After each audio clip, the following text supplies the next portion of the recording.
দেখবে কিছু মানুষ আছে এমন একটা কথা তোমাকে বলে দেবে, তাতে তুমি আঘাত পাবেই। তুমি তার কথাতে আঘাত পেয়েছো এটা বুঝেও তার পরক্ষণে সে ঠিক এটাই বলবে। এতে যদি তোমার খারাপ লাগে বা দুঃখ পাও, তাতে আমার কিচ্ছু যায়ও আসে না।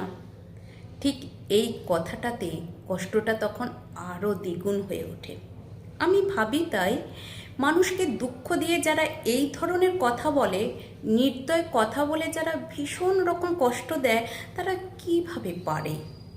হ্যাঁ, তারা পারে। পারে বলেই না এভাবে বলে দেয়।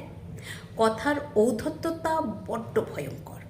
কথাকে অস্ত্র করে যারা অন্যের হৃদয়কে ক্ষত করে, সেই ক্ষতকে যন্ত্রণাদায়ক করতে গিয়ে তার ওপর যখন আরও একটু বেশি করে নির্দয়তার বিষ মেশায়, তারা বিষের থেকেও বিষাক্ত। এমন মানুষকে আমি বড্ড ভয় পাই।